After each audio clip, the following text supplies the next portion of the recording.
edersiniz umarım. Açık büfeler risklidir. Son levreyi alan insan olmak istemeyiz değil mi hiçbirimiz? Yemekler konusunda bir sıkıntısı olan var mı? Beğenenleri görebilir miyim? Bir feed. Seabass, raise your hands if you like the food. Digitally, we are pursuing interaction and engagement. But in terms of the audience, it's as if we're not in a lot of interaction, which is very interesting. Okay. So, this year, in 2016, in the summit, we just wanted to hear digital ecosystem from different stakeholders. This is not like construction or FMCG. It's not only shaped by the actors or, the familiar players are existing. On the contrary, we simply constitute a merely small portion of that. We have a very wide audience outside, and they are using our apps, our services, and our content prepared by us. So we just wanted to be on the street and ask what they think about digital. It turns out that our people were just waiting for that moment. Let's peek into that and continue. Optimization bir pazarlama teknolojisi. Doğru kelimeleri kullandıkça markanız Google'da yukarı çıkıyor. Ali Baba'nın mağarası gibi doğru kelimeleri söyleyeceksin. Açıl susam açıl. Geçen gün marketten mama aldım. Ertesi gün cebime bebek bezinde indirim mesajı geldi. Big Data is watching you. Anladınız mı? Eskiden duraklarda beklerken otobüs geçti mi, geldi mi diye sorardık. Şu an itibariyle artık şehirde duraklar da akıllı. Duraktaki ekrana bakıyorum. Otobüs geçmiş mi, gelecek mi görüyorum. Ve böylelikle de bu kolaylıktan faydalanıyorum. Bu teknolojik yenilikten insanlar faydalanıyor. Farkında olmayanların da farkında olması gerektiğini düşünüyorum. Medya ve kontenti tabak ve yemek olarak düşünebilirsin. Yemeğe göre tabak çıkarman lazım. O zaman iletişimin başarılı bir iletişime döner. Yavrum artık her hareket bir data.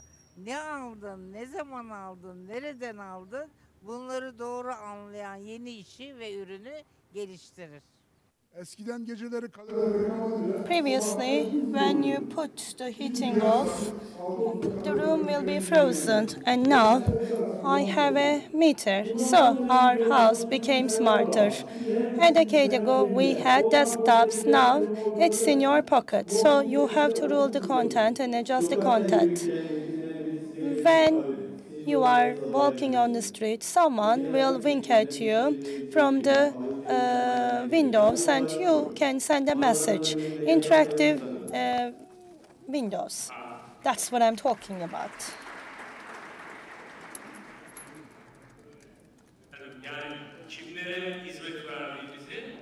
Okay, so we should never forget whom we're serving. Everyone has an understanding of the subject, especially the ladies, right? And I just want to remind you about click and tweet. And our editor friends are taking small sections of what you share, and they are sharing and compiling them for you. And you can scan the QR codes and become a part of that. Maybe you have seen at the back of your badges, you could share that content from the address at the back of your badges. By the way, can we simply see the click wall? Okay, let's have a look at that as well. And let's see the top leaders. Not much has changed. Hakkı Yıldır has lost his place from third. He has declined to fourth place. People he was busy eating perhaps. So this is top 5. Do I need to remind the awards? Apple Watch, mobile phone, and VR, virtual reality glasses. In collaboration with Vitra and Turkish Telecom. Okay. Now, without further ado, I would like to invite the next speaker. especially in terms of crisis management. This next speaker is very knowledgeable in social media. You know, this is a rather major problem. Whether we want it or not, we become a part of social media crisis. This speaker has major experience in terms of crisis management. He's the head of the Stacy consultancy services, and for the last decade, his efforts have been purely focusing on this domain. He will be talking about survival in digital future, 3 things the brands need to do. Give it up for Richard Stacy.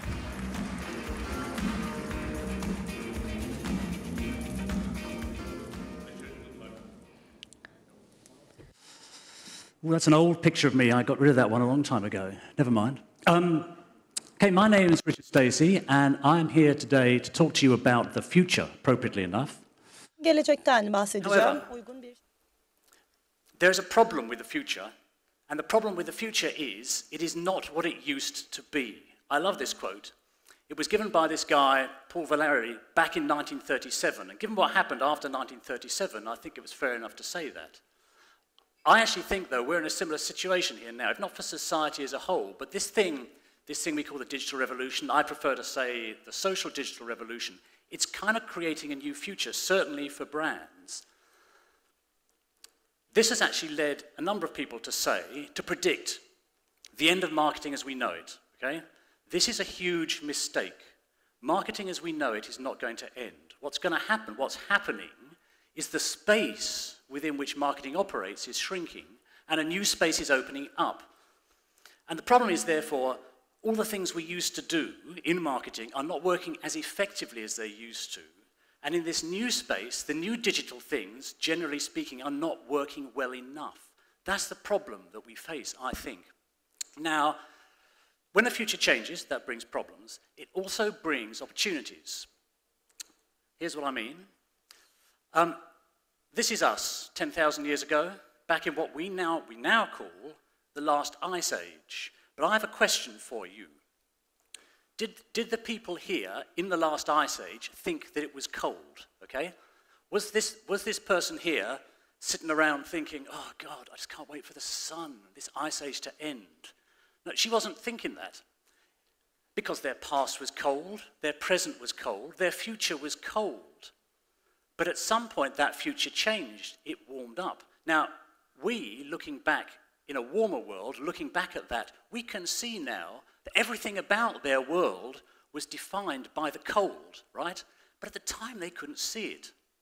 So we have to ask ourselves the question, in marketing, what is it about marketing that controls everything that we do, but we can't see in the same way that cold controlled the last ice age?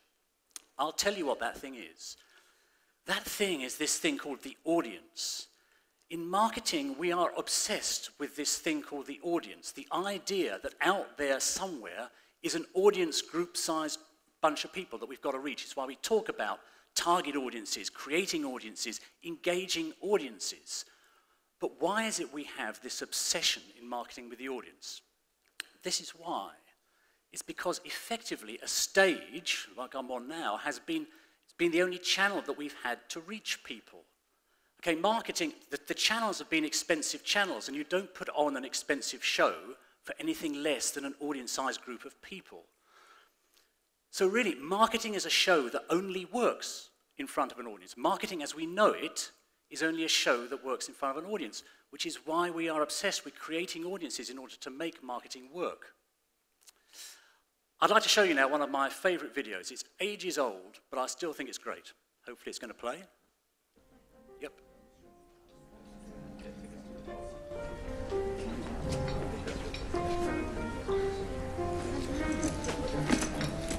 Hey there. Long time no see. Looking good. Yeah. Let's just keep this simple. I want a divorce. What now? I think you heard me just fine. Come on. This is me. What's wrong? We don't talk anymore. I just put down $1 million on a TV commercial just to talk to you. Exactly. You do all the talking. I never get a chance. Talk on our website, can't you? Sure. If I want to say, order this product. See? It's not exactly a dialogue. What about the print campaign, You can't tell me you missed the billboard in Times Square. That was like a 200-foot tall declaration of love. You're saying you love me, but you're not behaving like you love me. It's not genuine. I don't know. The agency said I was genuinely being funny, genuinely being charming.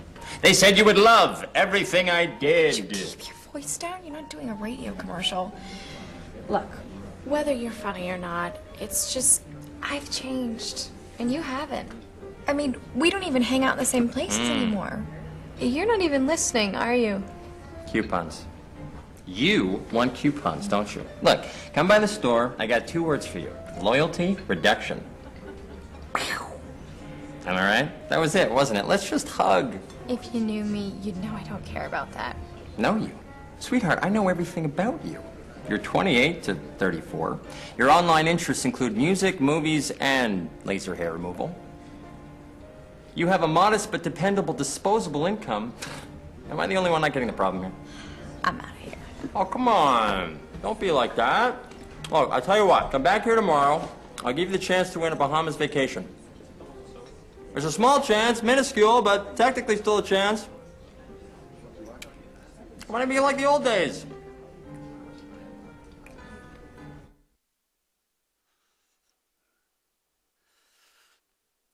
What was that woman there? What was she really saying? What she was saying was, she hadn't changed actually. What she was saying was, if you want to engage within this new space, you've got to stop treating me like I'm a member of an audience, a segment, 18 to 25, online interests, blah, blah, blah.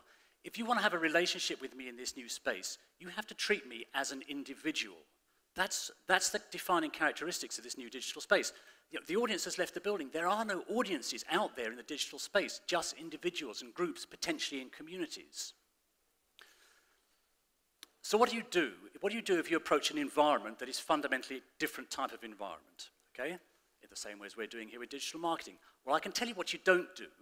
What you don't do is take all the things that used to work in the old environment and kind of knock them around a bit and try and make them work in the new space, like these guys here are doing. You don't take traditional marketing techniques and think you can knock them around a little bit, give them a digital facelift, and they're going to continue to work in this space. They won't. I mean, they will work, you know. This is sort of working, but it's not working very well. It's not working well enough. It's certainly not optimized. And if you want to have an optimal solution, what you've got to do is come up with techniques that are optimized to work in the new environment. So what are the things that are, what controls what's optimized to work in this new environment?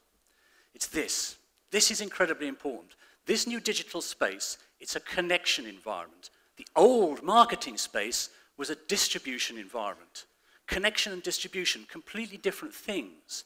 The way you create value in a connection environment is completely different from the way in which you create value in a distribution environment. In a connection environment, it's not about audiences, it's not about large numbers of people, it's about very, very, very small numbers of people at any one moment in time, but the ability to create a value of contact or relationship that is hugely greater than any kind of content or a relationship you could create when all you were doing was simply pushing messages at these people, pushing content at these people. So the future of digital marketing, it's about treating consumers as individuals, not as members of an audience. We are moving, if you like, in effect, from the world of the audience into the world of the individual. Problem with this, you know, we are all individuals. How do you can't treat everybody as an individual all at the same time. The only reason, though, this is a problem is because we're conditioned, of course, to thinking. We're thinking in volume terms. We've seen marketing as a volume game, reach and frequency. We have to start seeing marketing as a value game.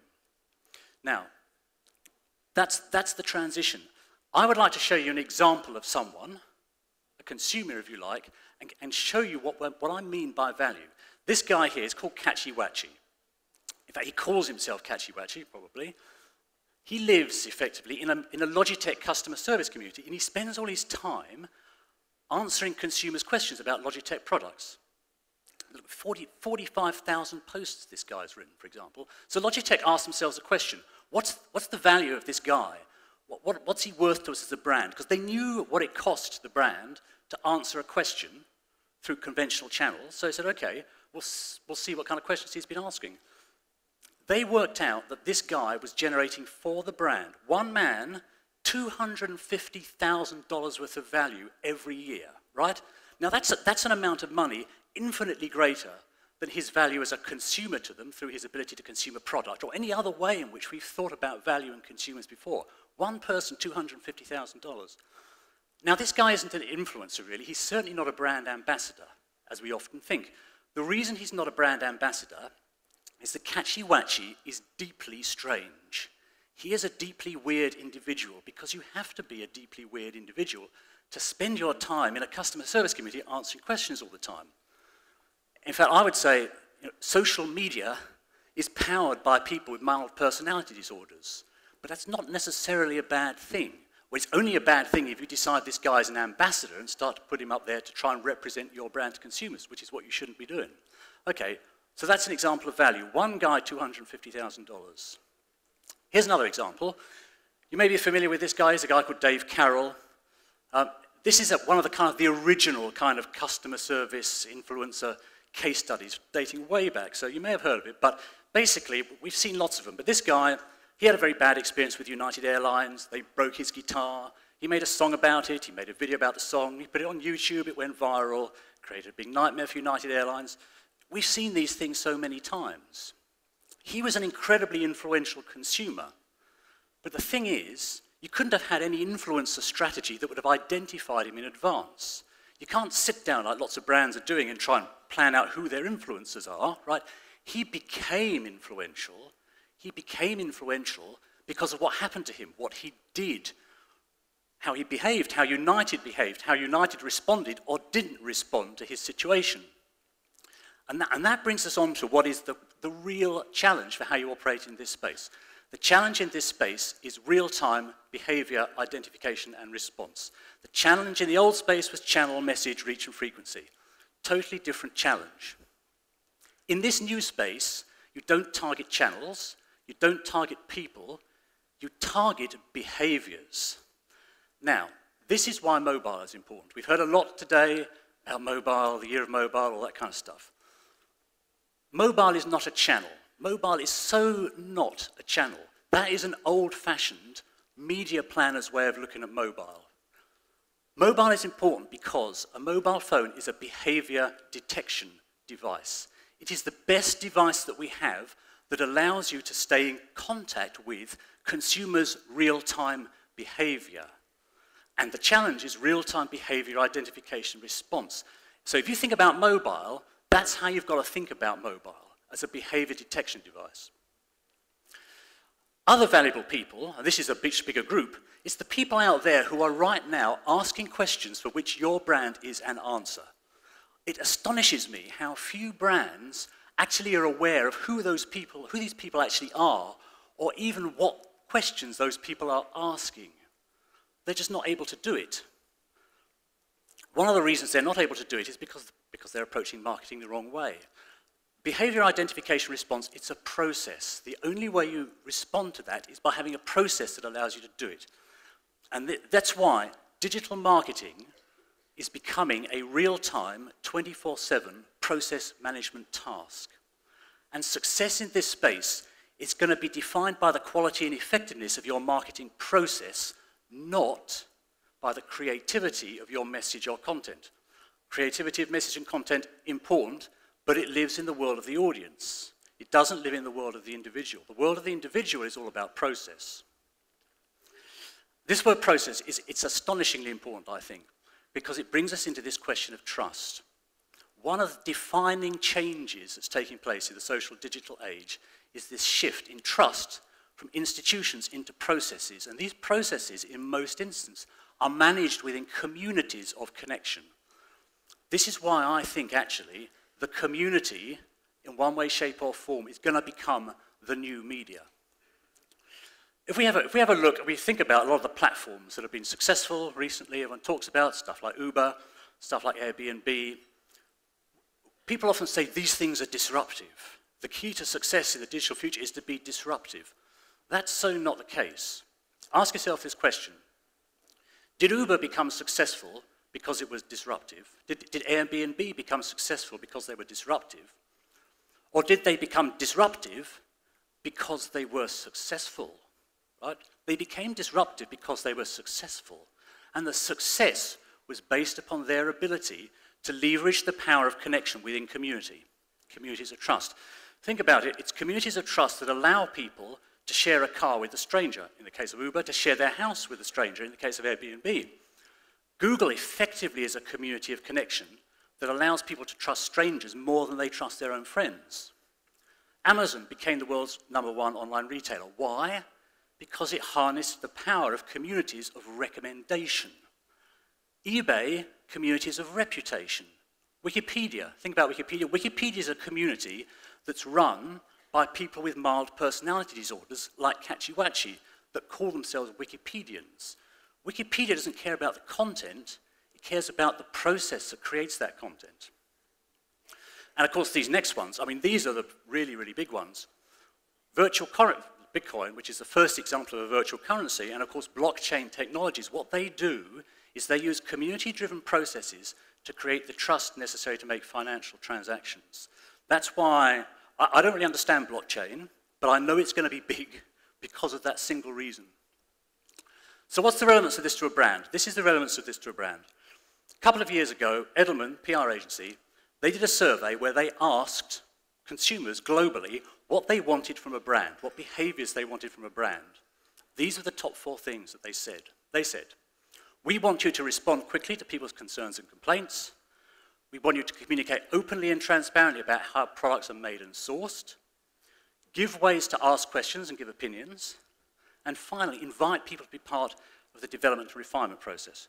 Notice, at nowhere on that list did they say, we want content. At nowhere on that list did they say, what we wanted was a seamless, integrated, omni-channel customer engagement experience. I mean, whoever says that kind of stuff anyway? That's not what they said. I'd like to introduce you now to a tool or a platform. It's called Get Satisfaction. Get Satisfaction is an out-of-the-box customer service community. It's based around the idea of these 4 things: asking questions, sharing ideas, reporting problems, giving praise. Notice how closely those 4 functions correspond to what it is global consumers are saying they want from brands. Notice how few brands actually have these sorts of things in place, though. Conclusion, for me, as I see it, if you have an effectively managed customer service community, you will be doing the 4 things that global consumers are saying they want brands to do. And not just that, the kind of value you can extract from a customer service community is enormous. It allows you to stay in contact with what your consumers are doing, what they think about your brand, what they think about your competitors, what they think about your category. It's an astonishing source of value if you have one of these forms of community. In fact, I actually think, we think about websites and even all the other channels that brands are in, the key to managing a relationship with a consumer in the future is to manage that relationship within a community space. Effectively, what consumers are saying to brands is, just, we don't want you in our lives, we don't want you on Facebook, because that's for us, we don't want you in Twitter, we don't want you on Instagram, but what we do want is when we do want to talk to you, we want you to have a space where we can come and talk to you, not to get you trying to talk to us all the time. Create those spaces for consumers. This idea of platforms brings us on to another issue, this whole thing about marketing technology. Now, as I said, digital marketing is becoming a 24/7 process management task. To do that at scale, you're going to need a technology platform to do that. It's the same as with accounting and financial management. 20, 25 years ago, technology platforms such as SAP emerged to help finance people manage the process of financial management. Question is, what's going to be the SAP of marketing? What's going to be the platform that allows you to manage marketing as a process? It's not here yet.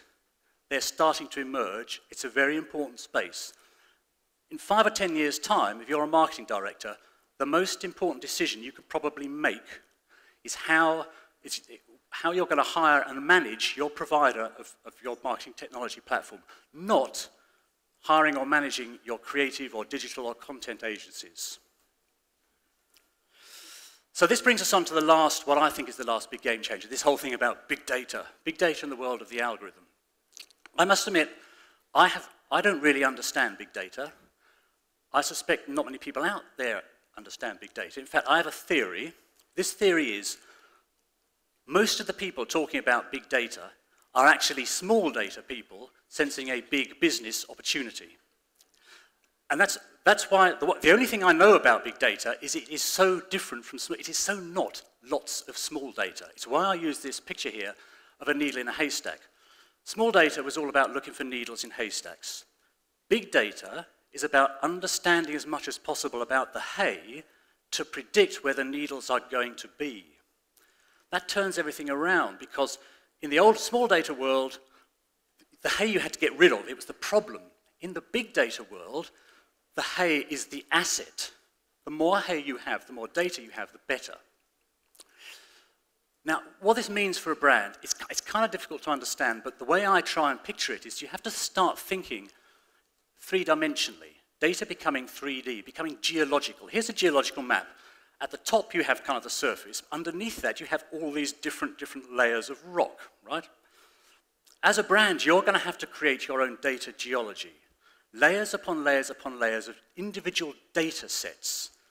And you then use algorithms to stitch these data sets together to provide answers to questions, whatever question pretty much you want to ask.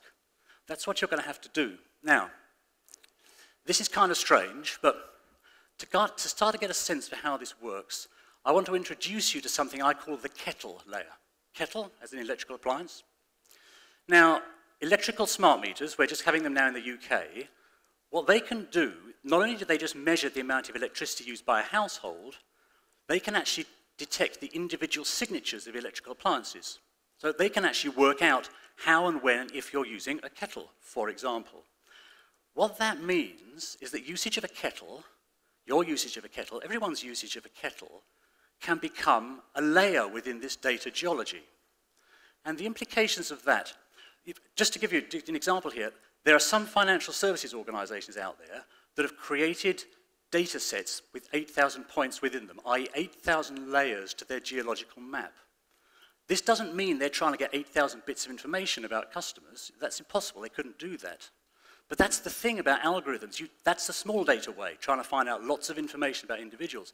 Algorithms allow you to understand almost everything you need to know about an individual without actually knowing anything about them at all. So to come back to this idea of the kettle, what this means in reality is that your ability to get a loan, for example, or maybe even health insurance, or be seen as a terrorist on one level, could be dependent in large part on information that's supplied by a kettle, your kettle, everybody else's kettles. It's what I call the kettles that spy on your life. This is actually what the Internet of Things is about. It's also the reason why most of the people that do know about big data aren't talking about it, because they're afraid that if they do, someone would tell them to stop. Now, this is kind of a map. It's not really a map of the internet. It's sort of a map of the internet. It shows part of the infrastructure, the connections, the cables that actually the data flows around. You'll notice here there's a very big amount of traffic that's going on across the Atlantic. Part of that data, that cable, makes its landfall in Britain, on the west coast of Britain, for various historical reasons. This guy, I'm sure you're aware who he is, Edward Snowden. Now, one of the key things about his revelations that surprised a lot of people was the fact that the security agencies in the UK were copying entire chunks of the internet. They were using the fact that they sat at one end of that line to copy enormous amounts of data. And everyone was saying, why do you need all this rubbish? Why do you need to do that? The reason they were doing that is because they were just adding layers to their data geology to create an enormous data map. That's why the two most potentially powerful marketing organizations in the world today are the two that sit at either ends of this cable. The NSA in the US, the GCHQ in the UK. Because it doesn't matter, once you've got a data set like this, it doesn't matter what you want to use it for. You can use it to do anything. You can use it to find customers just as easy as you can use it to find terrorists. It doesn't matter. It just depends on the question that you ask an algorithm to come up with an answer for you. Now, what the implications has this got for marketing? I don't know really what implications this has for marketing. It could do away with marketing altogether because it provides the ability to link products and price and place together without the need for any form of promotion.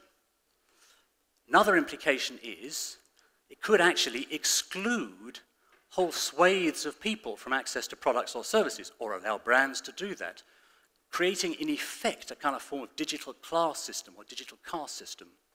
Digital untouchables. I mean, they're already out there, digital untouchables in the financial services sector, because algorithms have decided that brands shouldn't touch them, possibly based on information supplied by their kettles.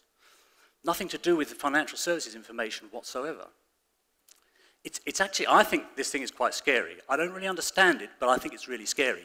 In fact, my own little theory is this. The algorithm is the most powerful instrument of social control invented since the sword. And if we go forwards into the future even further and look back, I think we will identify 4 key technological changes that shaped the world. The first of those was the plough.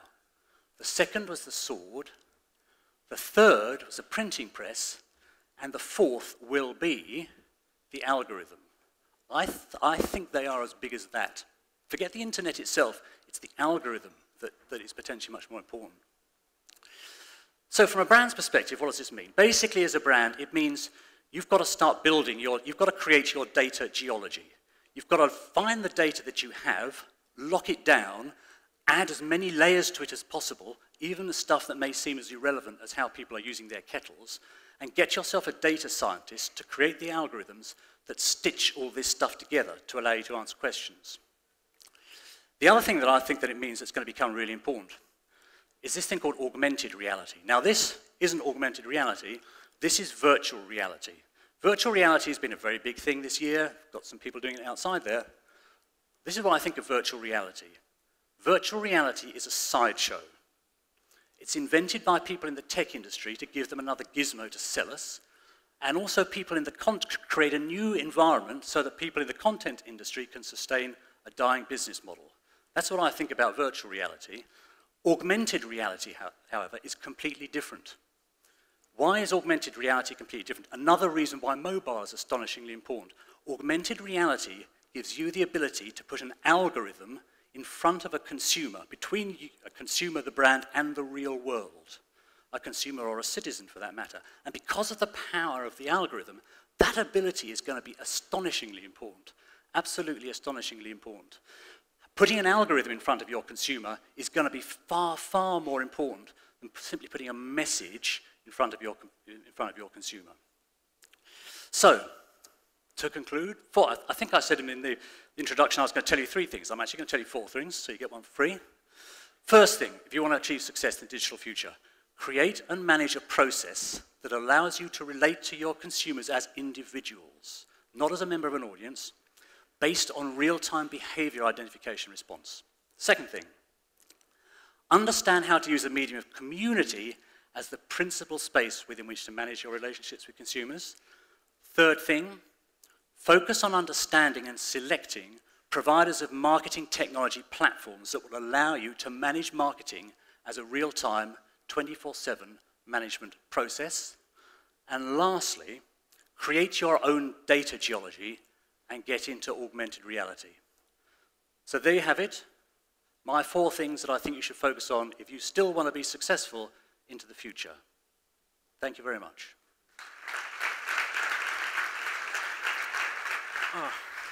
Thank you very much, Richard.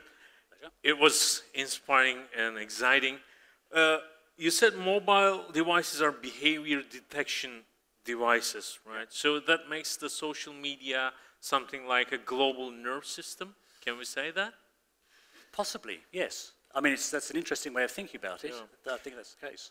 So what about the possibility of an intersection between VR and algorithm? Don't they anytime cross over? No. Virtual reality deals with the fantasy. Augmented reality deals with reality, right? The real world, not a fantasy world. So if you want to deal with anything, deal with the real world. That's far more important. That's where the money is.